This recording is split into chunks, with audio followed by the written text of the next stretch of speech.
I said a little prayer before I left my hotel room this morning and asked God to give me a little stronger gift of words today so that my words might have meaning. I hope that my words would carry meaning and resonate with you. Timing is crucial, and perhaps this is the opportune moment for our conversation. Expressing oneself can be challenging, especially when attempting to convey thoughts and emotions. In our upcoming discussion, I aspire to use the English language to the best of my ability. Words at times can be awkward when attempting to communicate the complexities of one's mind and heart. Nevertheless, I am committed to delivering a message that may illuminate new perspectives for you. My aim is to convey ideas in a way that helps you recognize possibilities more vividly than ever before and envision a heightened level of success for yourself.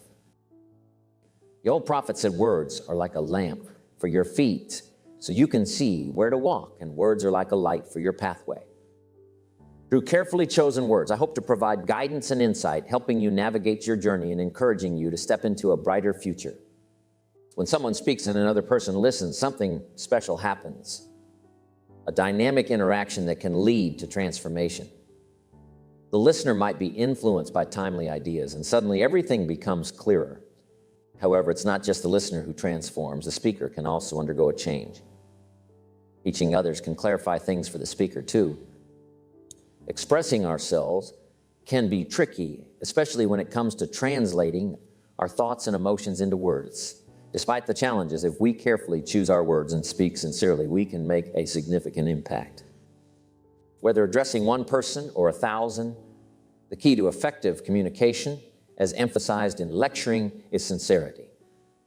The genuine effort to convey ideas, striving for clarity, is essential, regardless of the audience size. It's important to note that sincerity is not a reliable measure of truth. We shouldn't assume someone is correct just because they appear sincere. Sincerity doesn't guarantee accuracy. One can be sincerely mistaken. Therefore, truth should be assessed based on facts, not just sincerity. Here's a useful tip. Consider making the dictionary a valuable resource. When you come across a word you don't understand, look it up. Building your vocabulary is essential in various aspects of life. Whether writing a card for someone or giving a gift, strive to create something memorable and unique. Stand out from the ordinary and be extraordinary.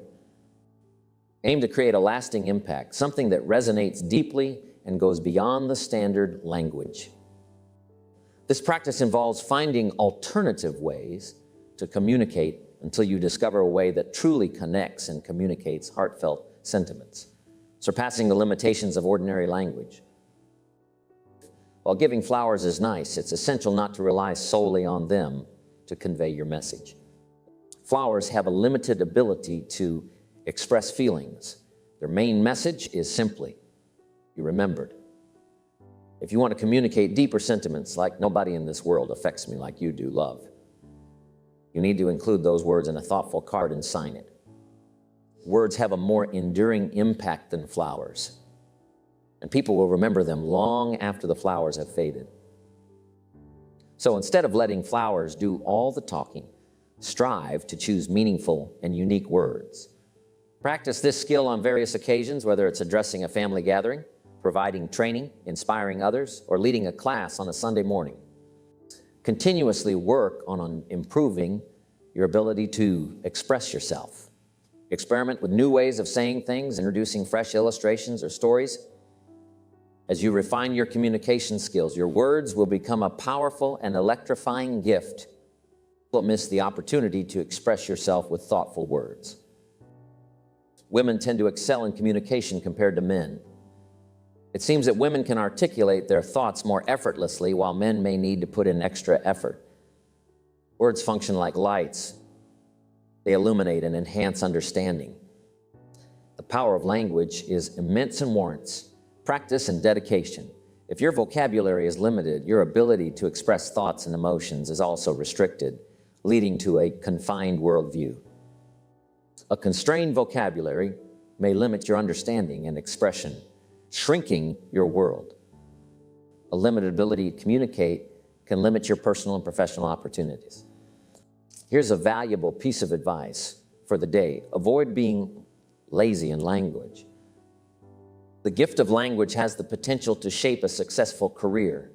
It can guide others toward the future and facilitate personal transformation, helping people envision a better version of themselves and providing insight beyond what meets the eye are the remarkable abilities of effective communication. Observing the world with our eyes is called sight, but when we use our imagination, it's called insight. Developing insight helps you appreciate the gift of your intellect.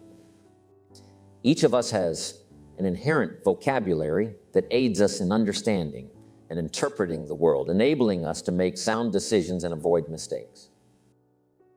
I've categorized communication into 3 parts, and each of these contributes to my success in building wealth. The first part is training, which involves teaching someone how to perform a task or handle a business. Mastering the skill of training can lead to substantial financial rewards, whether you're running your own business or working for someone else. Training is a lucrative endeavor. Now let's move on to the next aspect, teaching. I've separated the two to emphasize the distinction. Teaching involves imparting life skills. Essential skills like goal setting, leadership, management, and how to become powerful, gifted, and influential. It encompasses teaching skills for fathers, mothers, and in my case, even grandfathers. Over the past 15 years, I've made it a goal to be one of the best grandfathers ever, continually practicing and refining my skills to make my grandchildren's lives extraordinary. Teaching extends to guiding people on how to be good parents, grandparents, and community leaders. It involves instructing ministers on effective teaching and using the gift of language to persuade.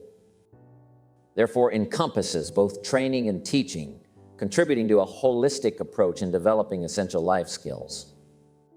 The most impactful aspect of the gift of language lies in learning how to inspire. To inspire means a few simple things, and the first is helping people see a better version of themselves. While there are times when it's necessary to address mistakes and shortcomings, the goal is not to leave them in that state. Instead, use your language skills to guide them into the future, highlighting the person they can become by learning from past mistakes and developing new disciplines. When someone, especially a child, makes a mistake, it's crucial to address it. However, the key is not to dwell on the mistake, but to transport them into the future. Assist your children in envisioning tomorrow, next week, 30 days, 90 days, and 6 months from now. Your gift of language can play a pivotal role in helping them see themselves as successful individuals. By instilling faith in themselves and faith for the future, you contribute to their growth and development.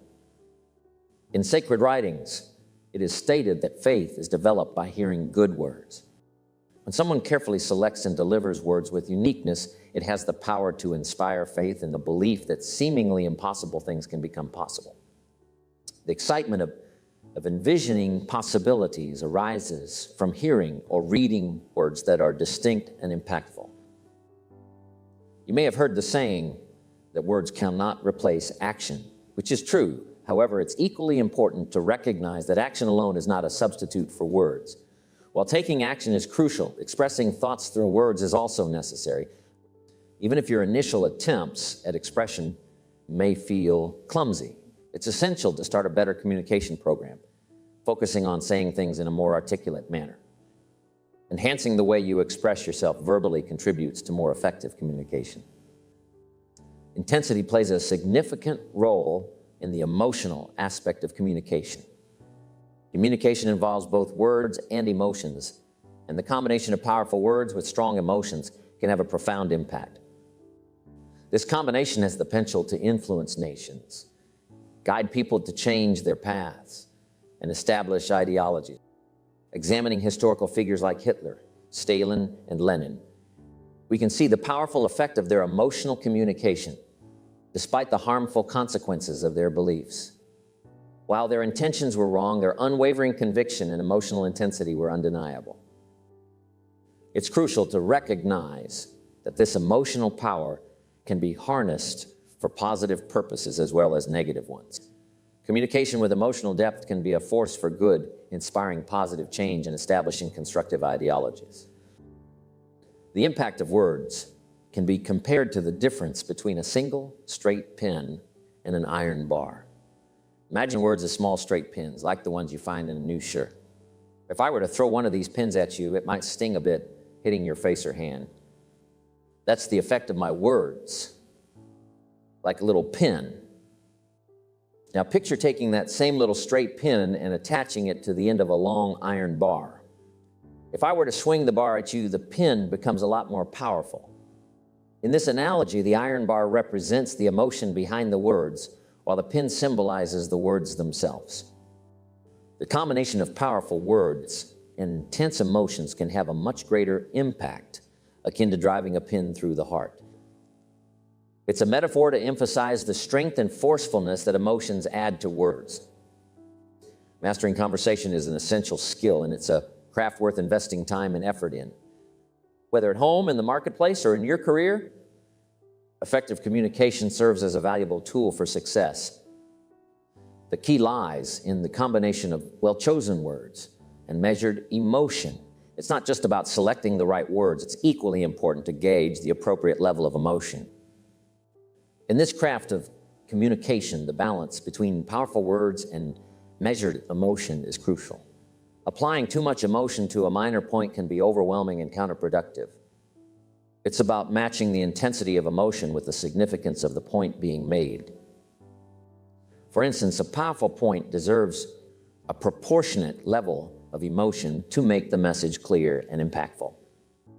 It's important to avoid coming on too strong for minor issues, as this may be perceived as making a big deal out of a small matter. This holds true in various settings, including interactions with children who may rightly point out when something is being overly emphasized. Striking the right balance in communication is key to conveying messages effectively and avoiding unnecessary conflicts or misunderstandings. The key to effective communication is treating big matters with importance and smaller issues with less emotional intensity. It's an art, a craft that requires finesse. Think of it like fishing. You don't pull too hard, or you might lose the fish, and you don't give them too much line, or they'll escape. It's a delicate balance of pulling gently. In communication, it's about being strong, but not overly forceful. Adjust your approach and emotional intensity based on the situation, ensuring it makes sense. Just like in fishing, it's about pulling easy when needed. This skill is crucial. Know when to burst onto the scene with a strong presence and emotion that matches the significance of the point being made. Don't underestimate the importance of mastering this craft. The payoff is substantial, whether it's in the workplace, advancing your career, or within your family dynamics. Crafting your communicational awareness is key to success, so don't neglect this aspect of your skills. And offering advice or suggestions, it's more effective to use we should instead of you should. This approach makes the communication less confrontational and allows the listener to decide whether to follow the suggestion. By adopting a collective we should stance, it becomes a shared idea rather than a directive. For example, when you're talking to your kids, you say no. If kids would do this, not always saying, if you did this, life would be better. But if kids did this, life would be better. It's like making a little talk and letting them listen in, and then it's a little less confrontational. This technique, avoiding direct you-oughts, reduces tension and potential problems, creating a more open and collaborative atmosphere for communication.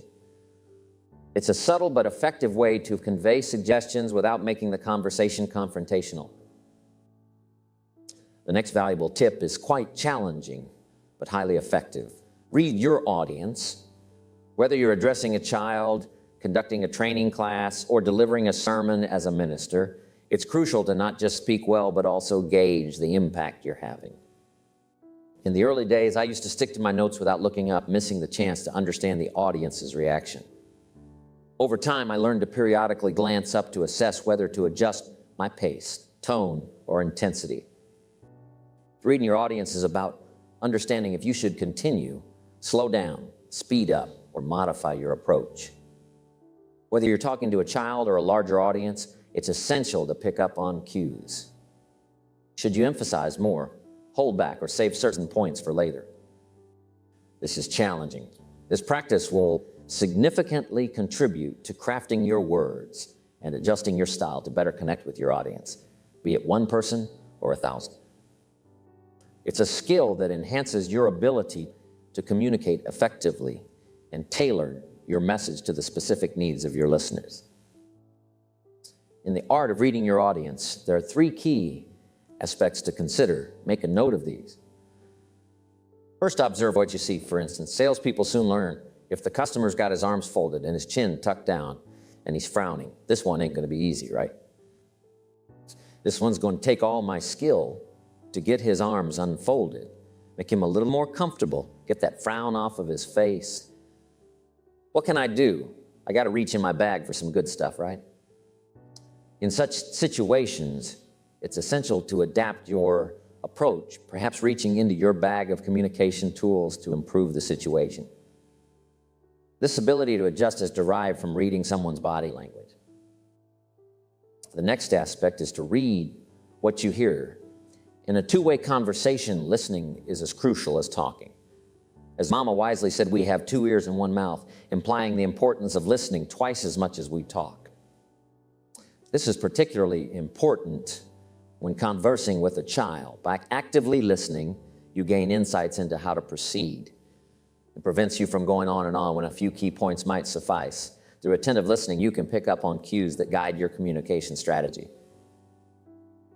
The next aspect to consider is picking up on emotional signals, tuning into how you feel and understanding if you're coming on too strong or if you should adjust your approach. This skill is a nuanced art of reading your audience. So far, we've covered observing what you see and listening to what you hear. Now, it's crucial to read your own emotional cues. Women often excel in this area, having a natural ability to sense and feel. When a woman says something doesn't feel right, she's tapping into this emotional signal. Men, on the other hand, may need to learn and tune in better to these emotional signals. It's essential not to persist when the emotional signals are telling you it's not the right time or the approach is too intense. Recognizing and interpreting these emotional signals is as important as observing and listening in effective communication. A crucial aspect to pray for is the gift of language because it profoundly impacts various aspects of your life. It can dynamically influence your relationship with your children, significantly affect your business, and leave a lasting impression on your customers and business partners. Failing to consistently strive to improve and refine your language skills would be a great mistake.